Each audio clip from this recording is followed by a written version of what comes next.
যে আল্লাহ সুবহানাহু ওয়া তাআলা লজ্জা পান যখন আমরা বান্দারা হাত তুলে আল্লাহর কাছে কিছু চাই, আল্লাহ সেই হাতকে খালি হাতে ফিরিয়ে দিবেন। আল্লাহ সুবহানাহু ওয়া তাআলা ইজ শাই অফ দ্যাট। একটা বার ভেবে দেখেছেন কথাটা? একটা বারের জন্য আপনি চিন্তা করে দেখেন আপনার বিষয়টা। আপনার জীবনের যত সমস্যা আছে, আপনার জীবনের যত চাওয়া আছে, আমরা এই দুইটার মধ্যেই অন্তর্ভুক্ত। আমরা না হলে কিছু চাচ্ছি আমাদের জীবনে, না হলে আমরা কোনো কিছু আমাদের জীবন থেকে সরাতে চাচ্ছি, বিপদ অথবা কোনো একটা খারাপ জিনিস আমাদের জীবন থেকে সরাতে চাচ্ছি, অথবা কোনো একটা ভালো জিনিস আমাদের জীবনে চাচ্ছি। তো এটাই তো হচ্ছে দোয়া, আল্লাহর কাছে চাওয়া। রাসূলুল্লাহ সাল্লাল্লাহু আলাইহি ওয়াসাল্লাম আমাদেরকে জানাচ্ছেন, দেন মনে রাখতে হবে রাসূলুল্লাহ সাল্লাল্লাহু আলাইহি ওয়াসাল্লাম কখনো মিথ্যা কথা বলেন না।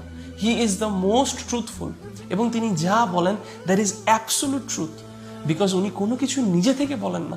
Whatever he says is from Allah সুবহানাহু ওয়া তাআলা। রাসূলুল্লাহ সাল্লাল্লাহু আলাইহি ওয়াসাল্লাম কি বলছেন? দ্যাট আল্লাহ ইজ শাই, আল্লাহ সুবহানাহু ওয়া তাআলা লজ্জা পান আমাদের হাত খালি হাতে ফিরিয়ে দিতে। তাহলে আর কি আছে বাকি আমাদের কাছে? আমাদের আল্লাহ সুবহানাহু ওয়া তাআলার কাছে শুধু চাওয়াটা বাকি। সুবহানাল্লাহ। কিন্তু আমরা তাহলে কি করছি? আমরা চাই না। হতে পারে আমরা চাচ্ছি, কিন্তু আমরা এই ঈমানটা নিয়ে চাচ্ছি না যে আল্লাহ সুবহানাহু ওয়া তাআলা লজ্জা পান আমাদের এই হাতকে খালি হাতে ফিরিয়ে দিতে। সুবহানাল্লাহ। একটাবার চিন্তা করে দেখেন বিষয়টা। আমরা অনেক সময় আল্লাহর কাছে অনেক কিছু চাচ্ছি, কিন্তু আমরা চেয়ে মনে করি যে কি রে, আল্লাহ সুবহানাহু ওয়া তাআলা কেন আমার এই দোয়াটা অ্যাকসেপ্টেড করলেন না? মনে রাখতে হবে, দ্য ডিফল্ট পজিশন ইজ যে দোয়া করলেই দোয়া অ্যাকসেপ্টেড হবে। কিন্তু কথা হচ্ছে দোয়া অ্যাকসেপ্টেড কিভাবে হবে? এটার তিনটা ফর্ম আছে। এক, হতে পারে আপনি যেটা চেয়েছেন আপনি সেটা পেয়ে যাবেন।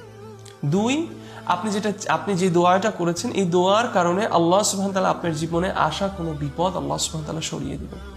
অথবা তিন, আপনি যখন দোয়া করবেন আপনি সেই দোয়াটা এই দুনিয়াতে, সেই দোয়াটা যেটা চেয়েছেন সেটা এই দুনিয়াতে পাবেন না, কিন্তু অন দ্য নেক্সট লাইফ আপনি ইয়াউমুল কিয়ামাতে, আপনি আখিরাতে গিয়ে আপনি অনেকগুলো সওয়াব পাবেন এই দোয়ার জন্য। তাহলে ভেবে দেখেন, আপনার এখানে হারানোর কিছুই নেই। আপনি দোয়া করেছেন মানেই আপনি উইন উইন সিচুয়েশনে, আপনি দোয়া করেছেন মানেই হচ্ছে আপনি দোয়াটা অ্যাকসেপ্টেড। কিন্তু সমস্যা হচ্ছে আমরা মনে করি যে আমরা নিজের জন্য যেটা চেয়েছি এটাই আমার জন্য বেস্ট, এটা অ্যাকসেপ্টেড হলে মানেই দোয়া অ্যাকসেপ্টেড হলো। বাট এমনটা না বিষয়টা। একজন বাচ্চা তো সারাক্ষণ চায় যে সে চকলেট খাবে সারাদিন। একজন যে গেম খেলে সে তো চায় সে সারাদিন শুধু গেম খেলবে। একজন যে সুইকে ভয় পায় সে তো কখনোই চায় না যে তার গায়ে কোনো সিরিঞ্জ ঢুক বা কোনো টিকা দেখ তার গায়ে। কিন্তু আমরা পরে বুঝছি যারা মোর নলেজেবল, যাদের মোর উইজডম আছে, যাদের আরো বেশি জ্ঞান আছে, তারা বুঝছে যে এই বাচ্চার জন্য বেশি সুগার ভালো না, এই ছেলেটার জন্য বেশি গেমস খেলা ভালো না, এই মানুষটার জন্য এই মুহূর্তে সিরিঞ্জ